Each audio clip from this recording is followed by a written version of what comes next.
नमस्कार विद्यार्थी मित्र हो.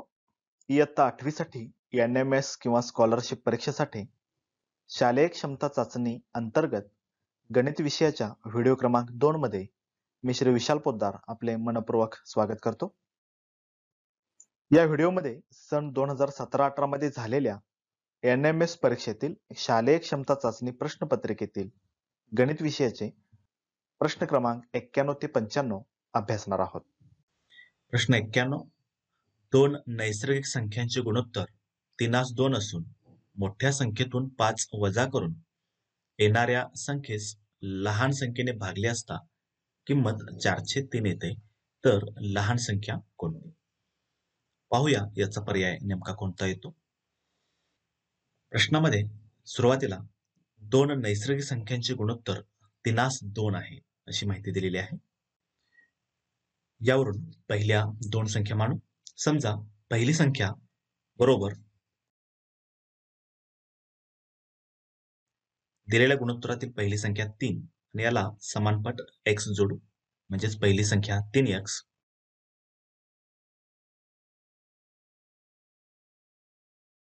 आणि दुसरी संख्या बरोबर 2x.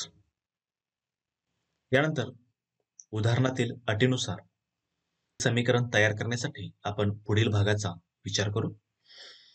मोठ्या संख्येतून 5 वजा करून येणाऱ्या संख्येस लहान संख्येने भागले असता किंमत 4/3 येते असा उल्लेख आहे. यावरून समीकरण तयार होईल. मोठ्या संख्येतून 5 वजा करून म्हणजेच इथे मोठी संख्या आहे 3x,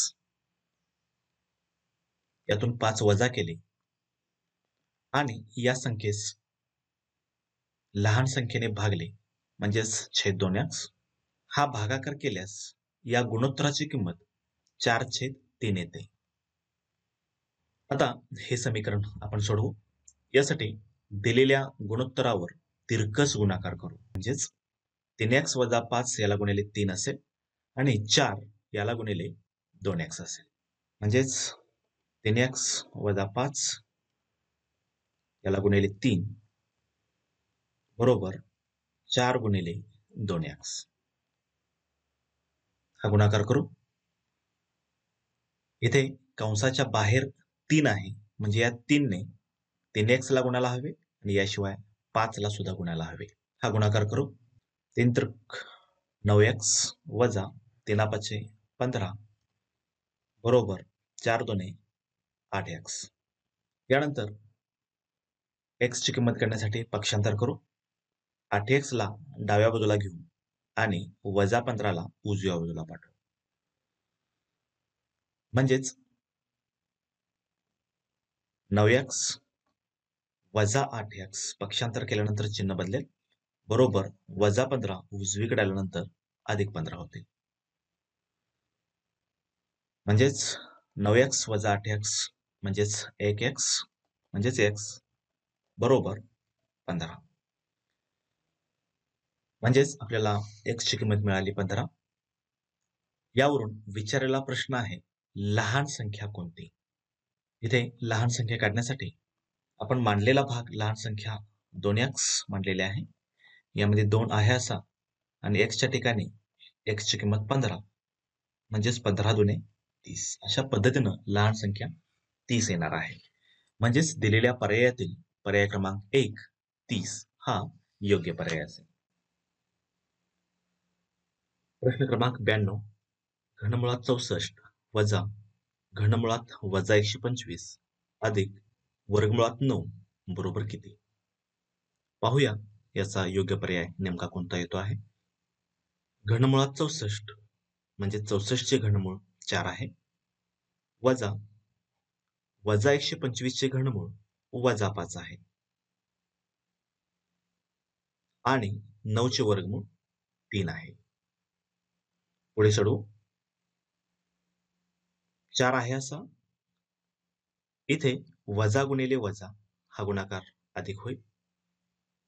अधिक 5 अधिक 3 म्हणजेच हे बेरीज असेल. 4 आणि 5 9 आणि 3 12. अशा पद्धतीनं पर्यायापैकी पर्याय क्रमांक 1 हा योग्य पर्याय असेल. पुढे प्रश्न क्रमांक 93.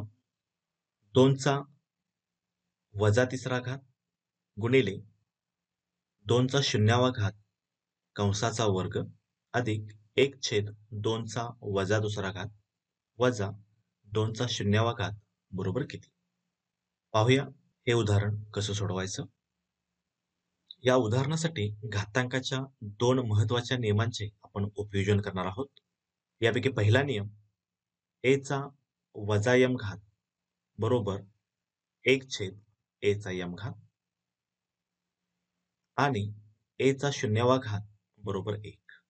लक्षात घ्या, कोणत्याही संख्येचा शून्यावा घात हा 1 असतो. या नियमानुसार 2चा वजा तिसरा घात म्हणजेच 1/2चा तिसरा घात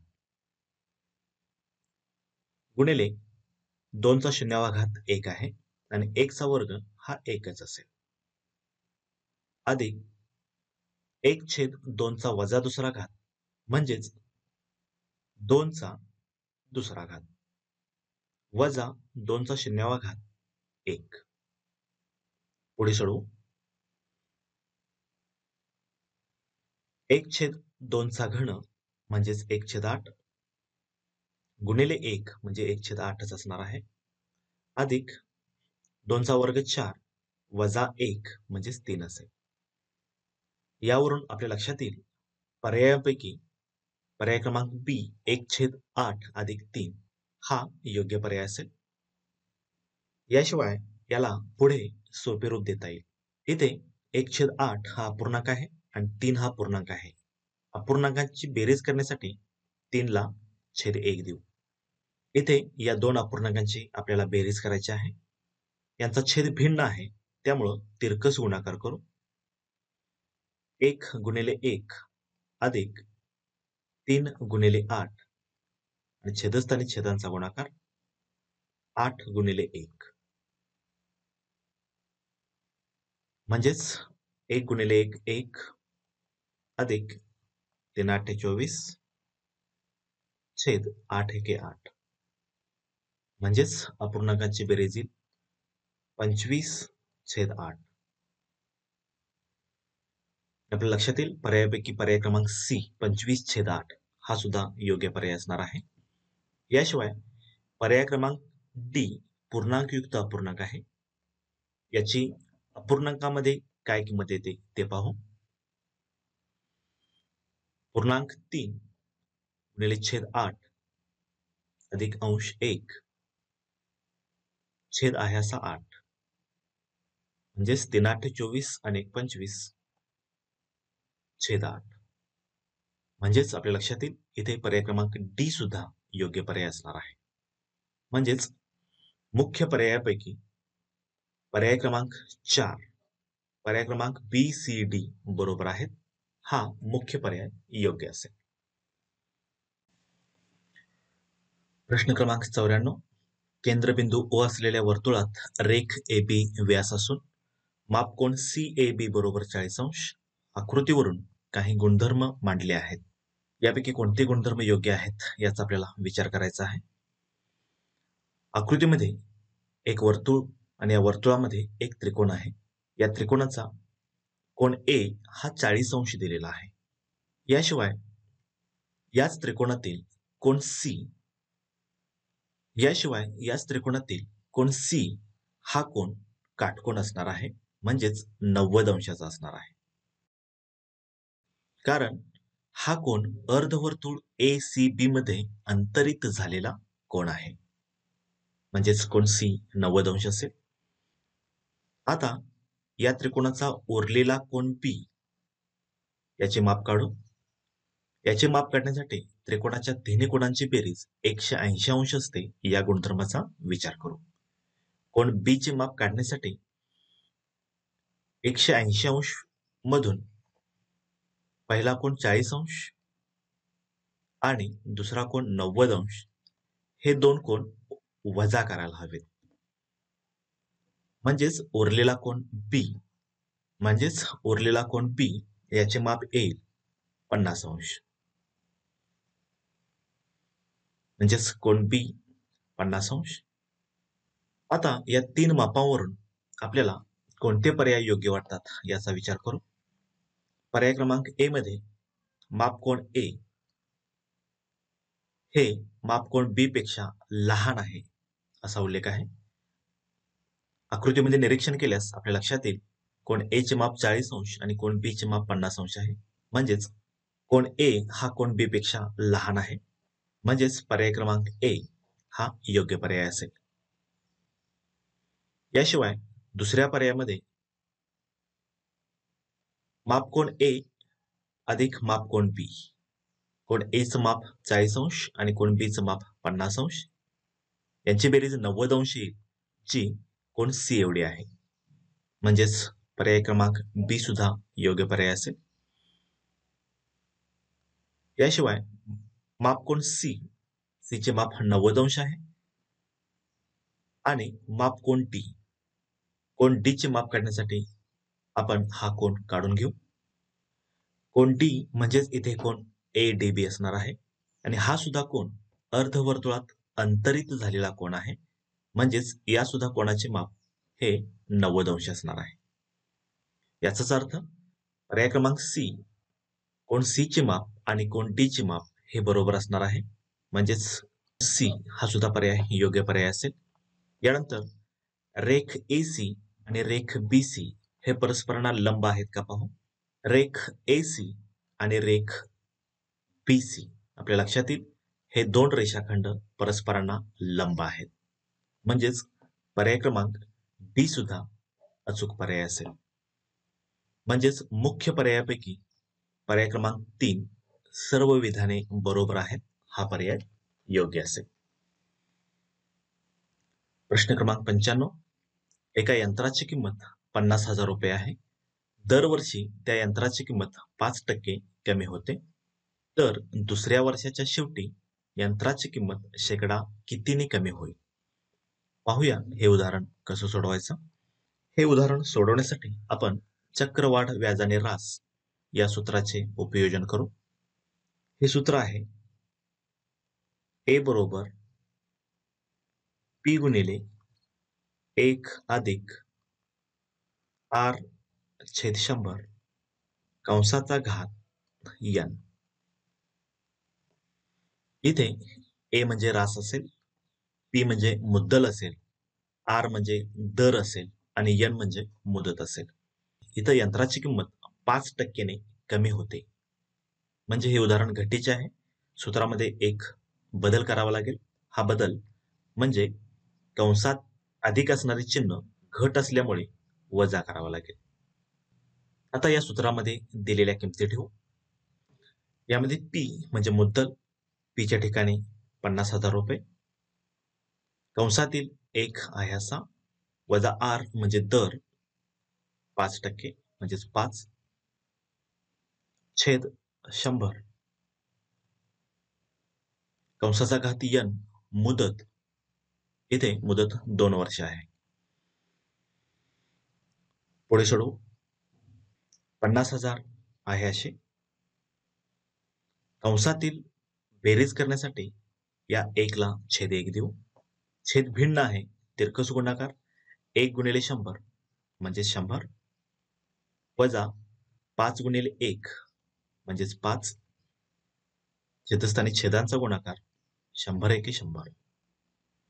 छेद भिन्न असल्यास अशा पद्धतीनं वजाबाकी करणं सुलभ असणार आहे. कंसाचा वर्ग आहे असा. पुढे 50,000 आहे असे 100 वजा 5 म्हणजेच 95 छेद 100 कंसाचा वर्ग. पुढे 50,000 पुन्हा आहे असे. इथे 95 आणि 100 याला सोपे रूप देऊ, भाग घालू. 5 ने भाग जाईल, 19 5 95 आणि 20 5 100 म्हणजेच इथे सोपे रूप 19 छेद 20 कंसाचा वर्ग आहे असा. पुढे 50,000 गुणिले 19 चा वर्ग, 19 छेद 20 चा वर्ग आहे म्हणजेच 19 चा वर्ग 361 छेद 20 चा वर्ग 400. आता याला सोपे रूप देऊ. या 2 शून्यांना 400च्या 2 शून्या कट होतील. या 4ने 500ला भाग घालू. 4 एके 4, 4 एके 4 उरला 1, 4 दोने 8 उरले 2, 4 पंचे 20, 125. आता 125 आणि 361 यांचा गुणाकार 45,125 येतो. अशा पद्धतीनं इथं रास म्हणजेच ए ची किंमत 45,125 आहे. लक्षात घ्या, यंत्राची किंमत 50,000 होती, ती 45,125 झाली. म्हणजेच यंत्राची कमी झालेली किंमत आपण काढू. म्हणजेच यंत्राची कमी झालेली किंमत 50,000 वजा 45,125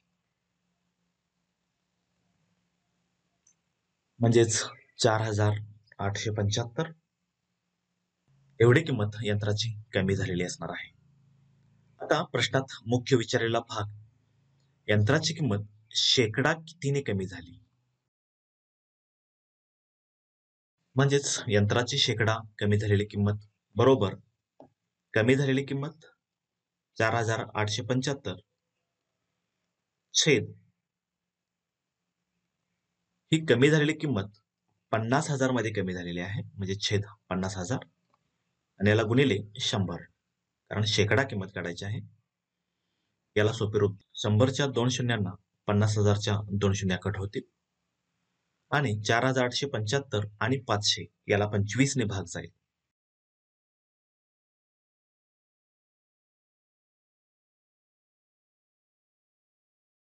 पंचवीस ने भाग घालवल्यास याची सोपे रूप येते 195 छेद 20.